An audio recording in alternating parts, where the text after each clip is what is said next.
What's up, everybody? Cody with Panda Bass Fishing. Thank you for tuning in to another episode. Today, I want to talk about how Paul and myself rig rods before we're going on a fishing trip, whether it be 1 day, 2 day, a week, how we go about setting up what we're going to be throwing on those fishing days. Let's get into it.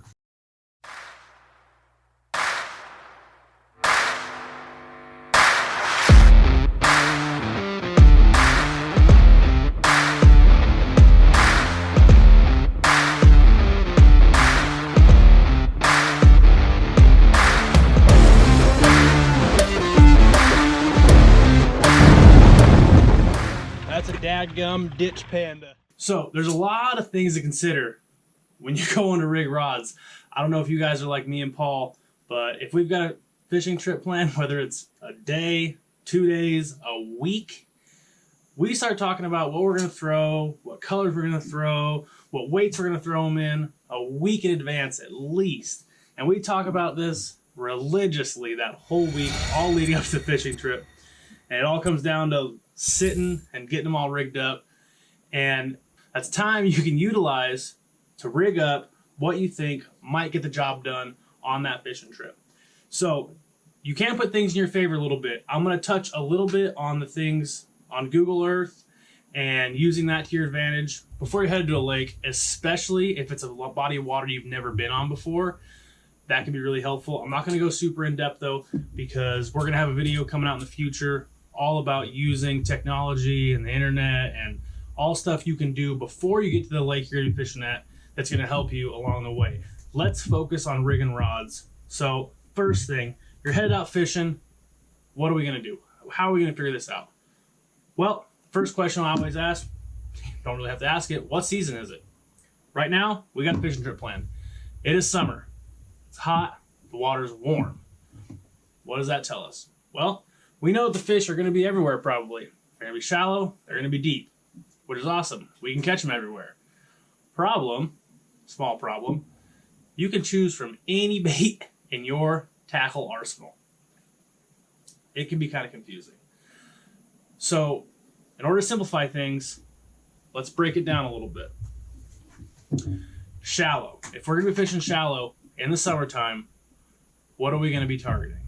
Well, we're going to be targeting grass because it's got oxygen, and we're going to be targeting shade and cover with shade on it. Okay, that's pretty easy. What are we going to do in deep? Deep is going to be any kind of deep structure. Basically just like any other time that the fish are deep. Whether it be humps, points, rock piles, brush piles, indentations, divots, whatever it is, you're going to be targeting those areas. Okay, now the water's warm. We said that already. What does that mean for the fish? Well, their metabolism's high. They're willing to chase. The reaction bite is strong. Usually sometimes that's the only bite you can get during the summer. Something moving real fast, something aggressive, something they don't like. So, armed with all that knowledge, we can now start putting together the rods that are going to be on our deck. So, I told you guys I'd touch on the Google Earth a little bit. So, especially if you're on a lake that you haven't been to before, utilizing the internet is super helpful. If you go onto the lake you're going to's website or the county park's website, get the lake level. Knowing your lake level, let's say it's at 70%. Now go to Google Earth. When you go to Google Earth, you pull up your lake, you're looking at it. In the top left, you'll see a date, and that's when that picture of Google Earth was taken. You gotta have Google Earth Pro. You don't have to pay for it, it's free, just download it. Now, go back to your Google search bar and search what the lake level was like on the date that Google picture was taken. Now, if it's the same, you're golden. If it's different, now you got to cross-reference. You got to go back in time on the county park's website, the lake website, and find a date in the past that coincides with where your lake level's at now. Cross-reference that with Google Earth, and that way you'll get a Google Earth picture of what your lake is going to look like, a satellite picture, when you get there, as close as you can at least. What's that going to tell us? Well, it's kind of going to give you the general topography of the lake.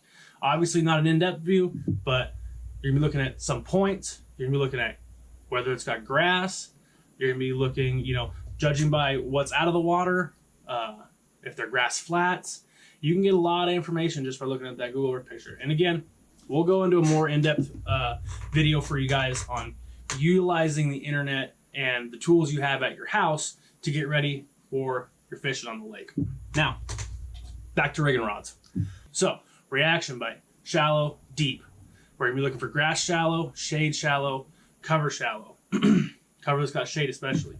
Deep, structure, and shade. A lot of times in the summertime you get those channel swings, those deep channel swings and bluff walls. They got shade all day. A lot of the time, fish stack up there.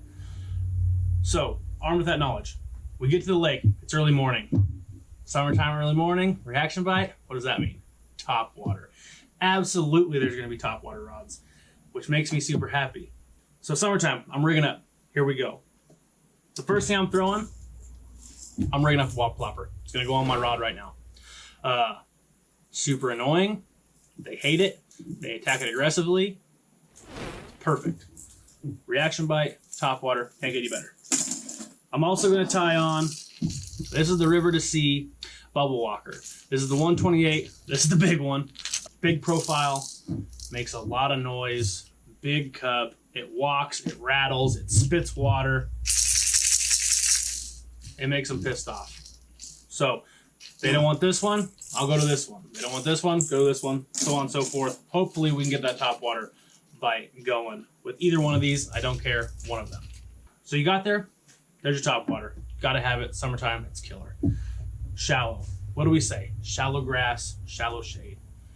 Shallow grass, reaction bite. What do you think of? I mean, a lipless? This is a Strike King Tungsten 2-tap. Tying it on right now. Could also go square bill. I thought long and hard about it, but I think I'm gonna go lipless. Run on the tips, I can get it down lower. I got a little more control over the depth with the lipless. And I'm gonna try my luck with that. It's a perfect summertime grass bait, guys. Fish kill these, especially these Tungsten 2-taps. They're not used to hearing that noise, and they eat it. One more bait for that shallow grass. I went back and forth with this one too, but I ended up on a swim jig. This is the Greenfish Tackle swim jig. I went back and forth between this and a vibrating jig, I'm not gonna lie. But I figured that if they weren't biting a lipless, maybe it was too noisy, maybe they weren't liking the rattle, maybe the vibrating jig, they also maybe wouldn't like it. So it's kind of just another option I have for shallow grass bite. A little more subtle, but I can still rip it. I can still get it clogged in that grass and pull it out and get that reaction bite. Swim jig, summer, grass, can't get any better. Now, still shallow, shade and cover. Maybe it's shallow docks, maybe it's tree overhangs or whatever. Shallow, shade. I'm gonna throw a wacky worm. It's shallow, and so I'm not really worried about the rate of fall. I'll probably throw this on a weighted hook just to make it a little faster on the fall, because again, summertime, they're willing to chase. So if I can make the bait move a little bit faster, I will. But wacky worm in shallow shade kills it, especially skipped up under docks or up under laydowns. That's what I'm going with for my finesse up in the shallows. I'm pumped about it. Now, that's basically what my shallow bite's gonna look like. I can work all day with those, I'm pretty sure. Unless Paul starts catching them on a square bill or on a spinner bait, changes will be made. Let's focus deep now. The first thing I'm gonna go deep with, again, kind of taking that lipless deal, you know, what's better than a lipless shallow grass in the summertime? Well, what's better deep reaction bite in the summertime? Deep diving crankbait. This is the Berkeley Dredger. This one dies at 17.5 feet, more like 15, but that's about what I'm gonna target. We're gonna be fishing a lot of 12-foot water. So deep points, rock piles, brush piles, anything in deep water, deep diving crankbait in the summertime on those deep structure is key. I always have one tied on the summertime. It's so much fun to fish. I love catching them deep on a crankbait. So that one's getting tied on. Moving on. Moving bait, still reaction. Some people might think it's a little finesse. I'm gonna throw it on a casting rod because I much prefer it. but something maybe a little more subtle. Again, cover two ends of the spectrum, and but still something that's moving. I'm gonna throw a little underspin. This is the fish head spin. It's a 1/4 ounce. I'm gonna throw it probably the 3.8 Kitech. I might even get crazy and go up to a 4.8. Who knows? Or a 4.3. Probably a 4.3. But I'm gonna be throwing that underspin.